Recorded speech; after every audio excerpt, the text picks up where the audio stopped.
দর্শক আমন্ত্রণ জানাচ্ছি দীপ্ত সংবাদে। আপনাদের সঙ্গে এই মুহূর্তে আছে আমি রুবায়েত হাসান। শুরুতেই থাকছে প্রধান খবরের শিরোনাম। সেনানিবাসের একটি ভবনকে সাময়িক কারাগার ঘোষণা, আসামিদের আদালতে হাজিরের আহ্বান। আগামী জাতীয় সংসদ নির্বাচন হবে ন্যায় বিচার ও জনগণের ক্ষমতায়নের প্রাতিষ্ঠানিক রূপ, বললেন প্রধান উপদেষ্টা। সুষ্ঠু ও গ্রহণযোগ্য নির্বাচন নিয়ে উদ্বিগ্ন বিএনপি, নভেম্বরে গণভোট আয়োজনের প্রস্তাব জামায়াতের। ইসরায়েলি 20 জিম্মিকে মুক্তি দিয়েছে হামাস, 154 ফিলিস্তিনিকে বন্দী হিসেবে মিশরে পাঠিয়েছে ইসরায়েল।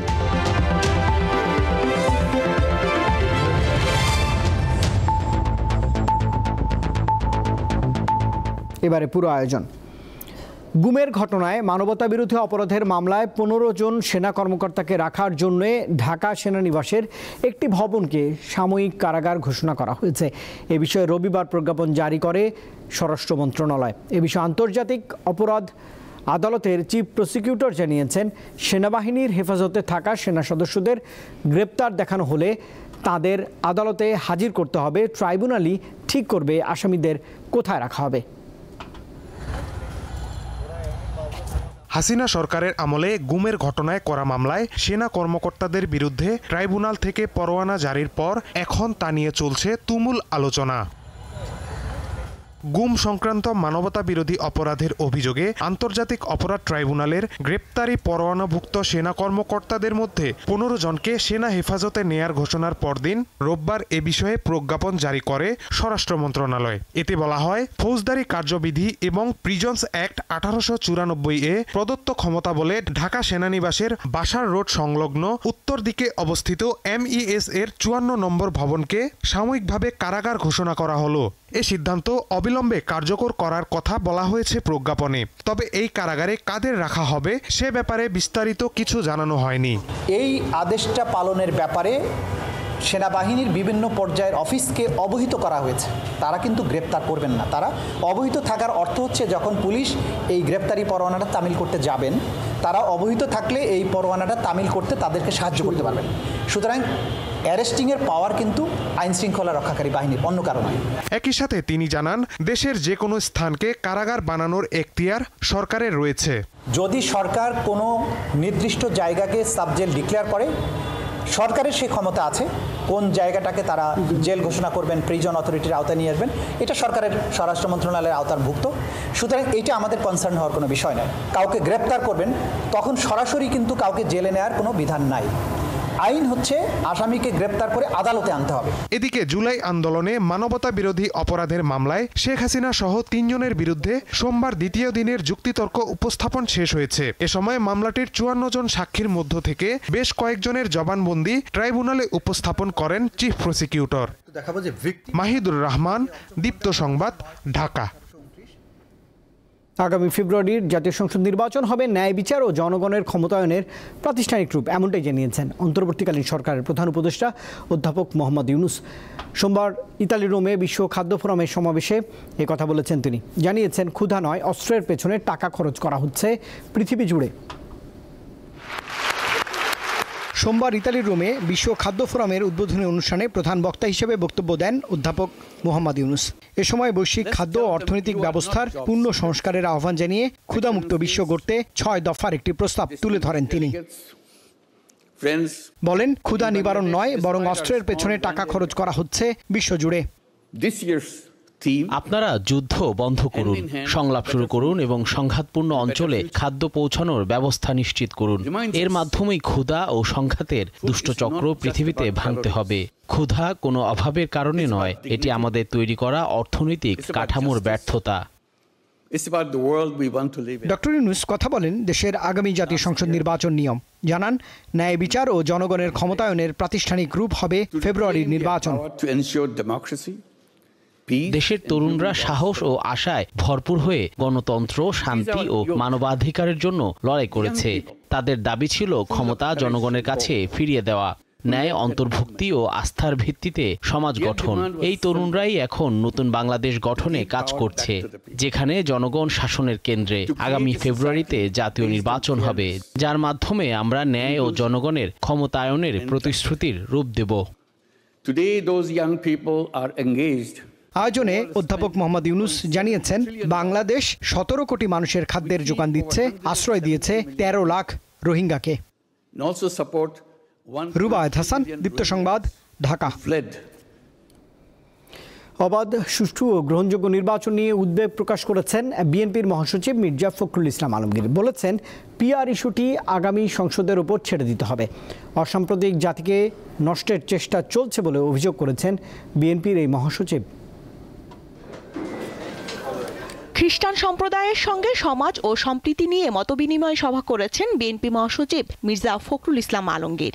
সোমবার রাজধানীর গুলশানে বিএনপি চেয়ারপারসনের কার্যালয়ে অনুষ্ঠিত সভায় খ্রিস্টান সম্প্রদায়ের সমস্যা সমাধানে কাজ করার আশ্বাস দেন তিনি। সেই সঙ্গে আগামী নির্বাচনে তাদের সহযোগিতাও চেয়েছেন বিএনপি মহাসচিব। এ সময় দেশের রাজনীতি ও নির্বাচন নিয়ে উদ্বেগ প্রকাশ করেন মির্জা ফখরুল।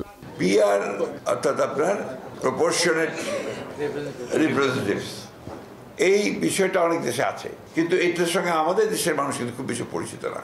আজকে হঠাৎ করে সামনেই যখন এই বিষয়টা আসছে এবং তার জন্য আন্দোলন হচ্ছে, তখন কিন্তু আপনার স্বাভাবিকভাবেই যারা অতি দ্রুত একটা নির্বাচন চান, দেশে আপনার গণতন্ত্রকে পুনঃপ্রতিষ্ঠা করার জন্য, গণতান্ত্রিক সরকার গঠন করার জন্য, গণতান্ত্রিক পার্লামেন্ট গঠন করার জন্য তারা আমরা একটু উদ্বিগ্ন হই। সেই জন্য আমরা খুব পরিষ্কার করে বলেছি যে এই বিষয়টা ওই আগামী পার্লামেন্টের উপরে ছেড়ে দিতে হবে। ৭১-এর অসাম্প্রদায়িক চেতনাকে ধর্মীয় দৃষ্টিকোণ থেকে নষ্ট করা হচ্ছে বলেও অভিযোগ করেন তিনি। আমরা যে বাংলাদেশে একটা অসাম্প্রদায়িক জাতি হিসেবে গড়ে তুলতে চেয়েছিলাম, সেখানে বিভিন্ন রকমের আপনার প্রচেষ্টা চালানো হচ্ছে এটাকে আপনার একটা ধর্মীয় দৃষ্টিকোণ থেকে দেখার জন্য। আমরা এটা সবসময় আপনার প্রতিবাদ করেছি যে আগামী নির্বাচনে জনগণ আরেকবার রায় দেবে যে এই বাংলাদেশের মানুষ সত্যিকার অর্থেই তারা অসাম্প্রদায়িক। বিএনপি মহাসচিব বলেন, দেশের প্রধান সমস্যা 4 কোটি বেকার, যা নিয়ে বেশি গুরুত্ব দেওয়া হচ্ছে। আগামীতে ক্ষমতায় গেলে প্রথম 1.5 বছরে 1 কোটি বেকারের কর্মসংস্থান সৃষ্টি করা হবে। আমরা কর্মসংস্থানের ব্যবস্থা করার জন্য ইতিমধ্যেই পরিকল্পনা তৈরি করেছি। স্বস্তিকা সিংহ, দীপ্ত সংবাদ, ঢাকা। জাতীয় সংসদ নির্বাচনের প্রস্তুতি হিসেবে নভেম্বরে পরীক্ষামূলকভাবেই গণভোট করতে নির্বাচন কমিশনকে প্রস্তাব দিয়েছে জামাত ইসলামী। ইসির সঙ্গে বৈঠক শেষে দলটির নায়েবে আমির জানিয়েছেন, জাতীয় নির্বাচনের সঙ্গে একই দিন গণভোট হলে সংস্কার গুরুত্ব পাবে না। এছাড়া অনিয়মের কারণে কোথাও ভোট বন্ধ হয়ে গেলে গণভোটেও তার প্রভাব পড়বে। পিআর পদ্ধতিতে নির্বাচনের দাবিতে কয়েকটি রাজনৈতিক দলের কর্মসূচির মধ্যে সোমবার দুপুরে আগারগাঁওয়ে নির্বাচন কমিশনের সঙ্গে বৈঠক করেন জামায়াত ইসলামীর 4 সদস্যের একটি প্রতিনিধি দল। দীর্ঘ প্রায় 3 ঘন্টার বৈঠক শেষে দলটির নায়েবে আমির জানান, জাতীয় নির্বাচনের প্রস্তুতি হিসেবে আগে পরীক্ষামূলকভাবে গণভোটের পক্ষে তার দল। যে বাক্স আপনি গণভোটের জন্য কিনবেন, যেহেতু ইলেকশন কাছেই, ওই বাক্স দিয়ে ন্যাশনাল ইলেকশন হবে। অথবা ন্যাশনাল ইলেকশনের যে বাক্স কিনবেন, এটা কয়েকদিন আগে কিনে ফেললে এটাতেই হয়ে যাবে। শুধু খরচ, বাড়তি খরচ হচ্ছে একটা ব্যালট, কালি এবং যারা ইনভলভ হবেন অফিসাররা বা এক্সিকিউটিভ যারা আছেন তাদের ভাড়া টাড়া খাওয়ার যেটা, এটা এর বাইরে বেশি কিছু। তো এটা একটা জাতির একটা প্রয়োজনে অথবা একটা বিশাল একটা অর্জন যে রিফর্মসের জন্য, সে তুলনায় এটা কোনো কথা নয়। গণভোট ও জাতীয় নির্বাচন একই দিনে হলে তার কিছু সমস্যার চিত্রও তুলে ধরেন তিনি। প্রথম সমস্যা হচ্ছে যে প্রত্যেকটি দল তখন তার জাতীয় নির্বাচনের প্রতীকে বিজয়ের জন্যই ভেরি সিরিয়াস থাকবে এবং রিফর্মস আছে কি নাই পাশে, এটা তখন আর মাথা কাজ করবে না। 2, ইলেকশন যদি কোনো জায়গায় দখল হয়ে যায় তাহলে রিফর্মসের ব্যালটও দখল হয়ে যাবে। সুতরাং একটার সাথে আর একটার ভাগ্য অঙ্গাঙ্গভাবে জড়িত হয়ে যাবে। তো কোনো কারণে ইলেকশন যদি কোনো জায়গায় স্থগিত হয়ে যায় তাহলে এটাও স্থগিত হয়ে যাবে, মানে কোনো রেজাল্ট আর আসবে না। এছাড়া ইসির সঙ্গে বৈঠকে পিআর পদ্ধতি নিয়ে জামায়াতের অবস্থান তুলে ধরেন দলটির এ নেতা। পিআর সিস্টেম যদি হয়, কেন্দ্র দখল, ভোট কেন্দ্র দখল, দিনের ভোট রাতে হওয়া, সেটার সম্ভাবনাটা তো কমে যাবে। তো আমরা বলেছি যে আপনারা 2টা পদ্ধতির ব্যাপারে বিবেচনা করা উচিত। সরকার গণভোটের সিদ্ধান্ত নিলে তা বাস্তবায়নে ইসির সক্ষমতা রয়েছে বলে মনে করেন তিনি। সরকার যদি সিদ্ধান্ত নেয়। শিউলি শবনম, দীপ্ত সংবাদ, ঢাকা। অন্তর্বর্তী সরকারের সবচেয়ে বড় দায়িত্ব জুলাই সনদ বাস্তবায়নের রূপরেখা এবং আইনগত ভিত্তি দিয়ে যাওয়া, এগুলো বাদ দিয়ে কোনো রাজনৈতিক দল নির্বাচনের কথা বলবে না। সোমবার রাতে শেরপুর জেলা ও বিভিন্ন উপজেলার নেতাদের সঙ্গে সমন্বয় সভায় এসব কথাই জানিয়েছেন সার্জিস আলম। আমাদের নির্বাচনে যাওয়া না যাওয়ার প্রশ্নটা অনেক পরে, এটা তাদের অন্তর্বর্তীকালীন সরকারের সবচেয়ে বড় দায়িত্ব এবং দায়বদ্ধতা যে তারা জনগণের যে সংস্কার বা পরিবর্তনের আকাঙ্ক্ষাগুলো যেগুলোকে তারা জুলাই সনদে লিপিবদ্ধ করেছেন সেগুলোর বাস্তবায়নের সকল রূপরেখা এবং আইনগত ভিত্তি দিয়ে যাওয়া। এবং এটা শুধু এনসিপি নয়, অন্য কোনো রাজনৈতিক দলও এগুলো বাদ দিয়ে তারা নির্বাচনের কথা বলবে না। দেশের শতকরা ৬৮% নারী ও ৪৫% পুরুষ পিআর পদ্ধতি বা সংখ্যানুপাতিক নির্বাচন সম্পর্কে জানে না। 3টি গবেষণা প্রতিষ্ঠানের এক যৌথ জরিপে এমন তথ্যই উঠে এসেছে। কোন দলকে সমর্থন বা ভোট দেবে তরুণ সমাজ তা নিয়েও সিদ্ধান্তহীনতায় ভুগছে তাদের অনেকেই। সংখ্যালঘু সম্প্রদায়ের ভোট নির্বাচনে প্রভাব ফেলবে বলেও জরিপে তথ্য উঠে এসেছে। বিশালী বিশ্লেষণ হবে না। হ্যাঁ, ত্রয়োদশ জাতীয় সংসদ নির্বাচন সামনে রেখে সোমবার রাজধানীতে এই আলোচনার আয়োজন করে গবেষণা সংস্থা ভয়েস ফর রিফর্ম। এতে জনগণের আকাঙ্ক্ষা, সুষ্ঠু নির্বাচন, পিআর পদ্ধতি, সংস্কার এবং রাজনৈতিক দলগুলোর কাছে প্রত্যাশা সহ বিভিন্ন বিষয়ে চালানো জরিপে তথ্য তুলে ধরা হয়। ইনোভেশন, ভয়েস ফর রিফর্ম ও ব্রেইন নামের সংগঠনগুলো যৌথভাবে এ কার্যক্রম চালায়। জরিপে অংশ নেওয়া বিভিন্ন বয়সীরা নির্বাচন ঘিরে রাজনৈতিক দলগুলোর লক্ষ্য উদ্দেশ্য নিয়ে কি ভাবছেন তা প্রথমে উপস্থাপন করা হয়। নারী ভোটাররা আপনার কিভাবে তাদের ভোট আপনার দিবেন সেটা একটা বিশাল পার্থক্য তৈরি করবে এবং ধর্মীয় সংখ্যালঘুদের ভোট পাওয়ার ক্ষেত্রে এবং তাদের কনফিডেন্স পাওয়ার ক্ষেত্রে দলগুলো কিভাবে কাজ করবে সেটা একটা ডিসাইডিং ফ্যাক্টর হবে। কর্মসংস্থান, সুশাসন ও আইন শৃঙ্খলা পরিস্থিতি উন্নয়নে বিশেষ গুরুত্ব দিয়েছেন বড় একটি অংশ। এটা একটা ক্লিয়ার মেসেজ দিচ্ছে যে সামনের ইলেকশনে কোনটা উইনিং মেসেজ হতে পারে, যে কোন পার্টি যারা এই করাপশন অ্যান্ড গুড গভর্নেন্স থেকে ফোকাস করবে, অন্যান্য আইডিওলজিক্যাল ইস্যু বাদে তাদের হয়তো আনরিভিল যারা বা আনডিসাইডেড যারা এখনো প্রকাশ করেনি তাদের কাছে রিচ আউট করার জন্য কিভাবে হতে পারে। ত্রয়োদশ জাতীয় সংসদ নির্বাচনে সমাজের কোন অংশ কি প্রভাব ফেলবে তা উঠে আসে জরিপে।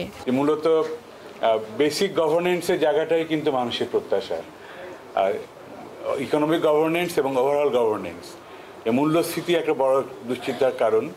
এবং আরেকটি হলো কর্মসংস্থান। আমার কাছে মনে হয় যে কর্মসংস্থানের বিষয়টি কোন দল কিভাবে তাদের রাজনৈতিক ম্যানিফেস্টোতে আনবে তারপরে নির্ভর করবে অনেক ক্ষেত্রে তরুণদের ভোটটা কোন দিকে যাবে।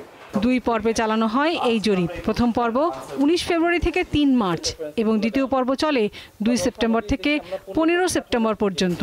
এতে 20,000-এর বেশি মানুষ অংশ নেয়। জেনজিদের মধ্যে বেশিরভাগই বলছে যে তারা এখনো নির্বাচন নিয়ে ভাবছেন না। লাবণী গুহ, দীপ্ত সংবাদ, ঢাকা। গাজা যুদ্ধবিরতি চুক্তির অংশ হিসেবে 154 জন ফিলিস্তিনি বন্দীকে মিশরে পাঠিয়েছে ইসরায়েল। তার আগে 20 জন জিম্মিকে মুক্তি দেয় হামাস। এর মধ্যেই গাজা শান্তি চুক্তি নিয়ে ইসরায়েলের পার্লামেন্টে ভাষণ দিয়েছেন মার্কিন প্রেসিডেন্ট ডোনাল্ড জন ট্রাম্প। তবে ট্রাম্পের ভাষণের সময় ইসরায়েলের পার্লামেন্টে হট্টগোল করেন কয়েকজন সংসদ সদস্য।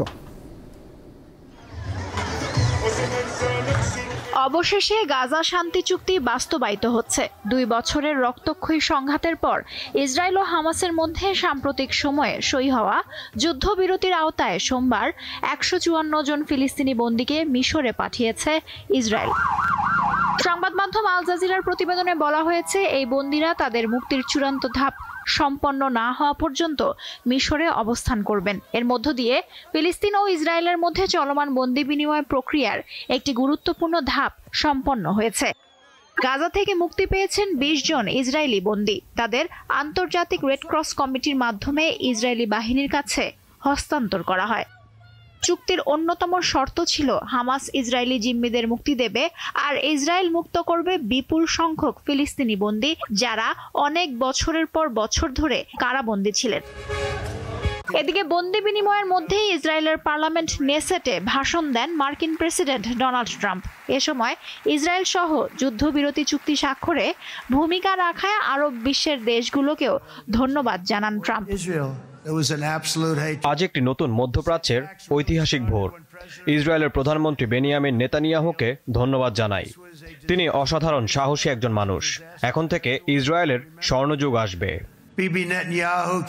ডোনাল্ড ট্রাম্পের ভাষণের আগে ভাষণ দেন ইসরায়েলের প্রধানমন্ত্রী বেনিয়ামিন নেতানিয়াহু।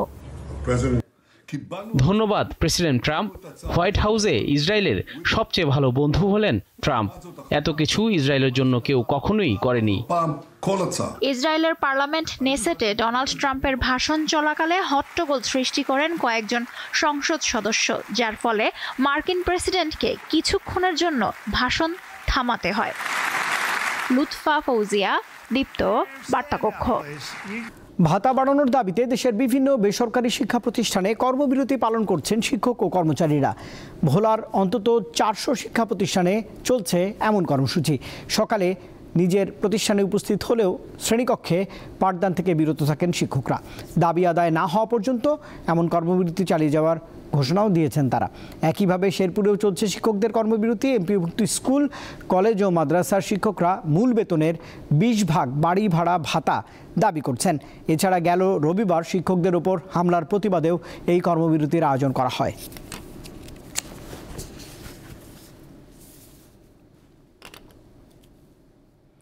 প্রস্তাবিত ঢাকা কেন্দ্রীয় বিশ্ববিদ্যালয় অধ্যাদেশ জারির দাবিতে সরকারি 7 কলেজের শিক্ষার্থীরা তাদের আন্দোলন স্থগিত করেছেন।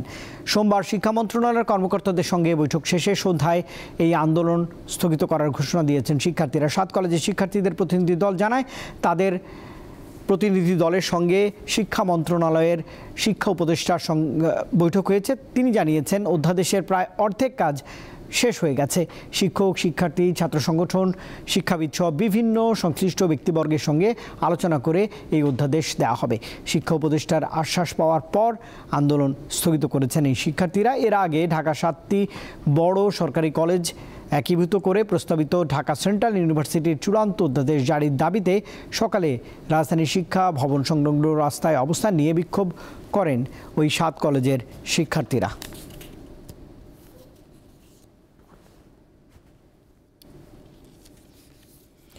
মধ্যরাতে শেষ হচ্ছে চট্টগ্রাম বিশ্ববিদ্যালয়ের চাকসু নির্বাচনের প্রচারণা। শেষ মুহূর্তে প্রার্থীরা ছুটছেন ভোটারদের দ্বারে দ্বারে। তাদের মন জয় করতে সর্বোচ্চ প্রচেষ্টা চালিয়ে যাচ্ছেন প্রার্থীরা। 35 বছর পর হচ্ছে চাকসু নির্বাচন। ক্যাম্পাসের স্টেশন চত্বর, কেন্দ্রীয় পাঠাগার, খেলার মাঠ, ঝুপড়ির আড্ডা সবখানে চলছে ভোটের আলাপ। বিশ্ববিদ্যালয় ক্যাম্পাসকে নিরাপদ ও শিক্ষার্থী বান্ধব করা সহ শতভাগ আবাসিক করতে চান ভিপি প্রার্থীরা। 8 দফা ইস্তেহার দেওয়ার চেষ্টা করেছি, যেখানে আমাদের আবাসন সমস্যা, যাতায়াত সমস্যা, নিরাপত্তার যে নিরাপদ ক্যাম্পাস বিনির্মাণ করা, সুষম খাদ্য নিশ্চিত করা হবে। সাইবার বুলিং নিরাপত্তার যে টিম রয়েছে সেই টিমকে এই সেলকে আরো শক্তিশালী করা হোক এবং নারী শিক্ষার্থীদের নিরাপত্তা নিশ্চিত করা হোক। এই জায়গা নিয়ে আসলে আমরা কাজ করতে চাই। ভোটারদের আকৃষ্ট করতে ব্যতিক্রমী প্রচারণার পাশাপাশি ইস্তেহার বাস্তবায়নের প্রতিশ্রুতি দিচ্ছেন অন্যান্য প্রার্থীরা। রাজশাহীর ঐতিহ্যবাহী লোকনাট্য গম্ভীরাকে বেছে নিয়ে সেখানে ক্ষুদ্র একটি চরিত্র নানা ক্যারেক্টারে অভিনয় করে আমি আমার প্রচারণা চালিয়ে। আমি কাগজ অপচয় করতেছি না এবং ডিজিটালি সবাইকে আমার প্রচারণা চালাচ্ছি। এছাড়াও আমি ইমেল কালেক্ট করছি, যাতে পরবর্তীতে আমার আপডেটগুলো ইমেলের মাধ্যমে জানাতে পারি। চাকসু নির্বাচনকে ঘিরে আনন্দে ভাসছেন সাধারণ শিক্ষার্থীরা। তারা বলছেন, দলমতের ঊর্ধ্বে উঠে শিক্ষার্থীদের অধিকার ও সুরক্ষা নিয়ে যাদের কাজ করার যোগ্যতা আছে তাদেরই নির্বাচিত করবেন তারা।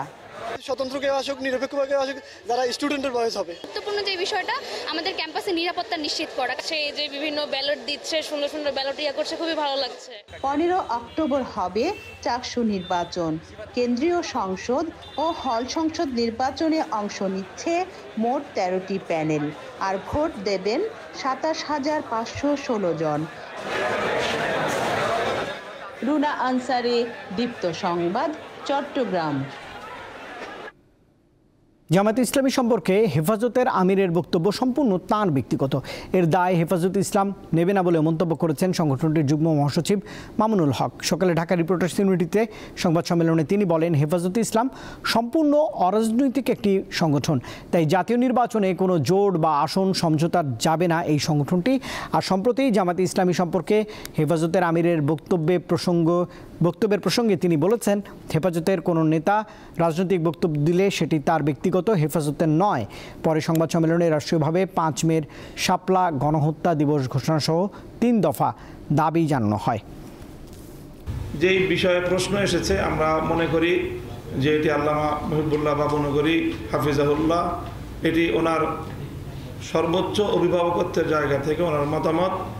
এই বিষয়ে হেফাজতে ইসলামের কোনো বক্তব্য, সাংগঠনিক বক্তব্য যখন থাকবে, হেফাজতে ইসলাম সাংগঠনিক ব্যানারেই সেই বক্তব্য হেফাজতে ইসলাম প্রদান করবে। হেফাজতের মঞ্চ এটি কোনো রাজনৈতিক মঞ্চ নয়।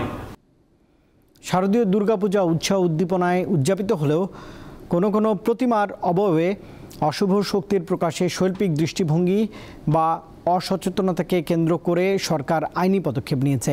এতে পূজার আয়োজক ও প্রতিমা শিল্পীদের মধ্যে এক ধরনের আতঙ্ক তৈরি হয়েছে বলে জানিয়েছেন পূজা উদযাপন পরিষদের সভাপতি বাসুদেব ধর। সোমবার ঢাকেশ্বরী জাতীয় মন্দিরে পূজা উদযাপন পরিষদ এবং মহানগর সর্বজনীন পূজা কমিটির এক যৌথ সংবাদ সম্মেলনে কথা জানানো হয়েছে। তিনি আরও বলেছেন, দুর্গোৎসব শুরু হওয়ার আগে অন্তত 14টি জেলায় প্রতিমা ভাঙচুরের ঘটনা ঘটে। আইনশৃঙ্খলা রক্ষাকারী বাহিনীর তাৎক্ষণিক পদক্ষেপের কারণে কয়েকটি স্থানে দুর্বৃত্তরা ধরা পড়েছে। পূজার পরও সেরকম কোনো খবর আসেনি। সরকারের কঠোর অবস্থান, বিশেষ করে সেনাবাহিনী এবং গোয়েন্দা সংস্থার সক্রিয় সতর্ক ভূমিকা এই ইতিবাচক পরিস্থিতি তৈরি করেছে বলেও জানানো হয় সংবাদ সম্মেলনে। 2025 সালে অর্থনীতিতে নোবেল পেয়েছেন 3 জন। তারা হলেন আমেরিকার নর্থ ওয়েস্টার্ন ইউনিভার্সিটির অধ্যাপক Joel Mokyr, London School of Economics and Political সায়েন্সের অধ্যাপক ফিলিপ আগিও এবং আমেরিকান ব্রাউন ইউনিভার্সিটির অধ্যাপক পিটার হাউইট। উদ্ভাবন নির্ভর অর্থনৈতিক প্রবৃদ্ধি তত্ত্ব আবিষ্কার এবং ব্যাখ্যা করার জন্য নোবেল দেওয়া হয়েছে এই 3 অর্থনীতিবিদকে। এই তত্ত্বের একটি গুরুত্বপূর্ণ অংশ প্রযুক্তিগত অগ্রগতির মাধ্যমে টেকসই প্রবৃদ্ধি।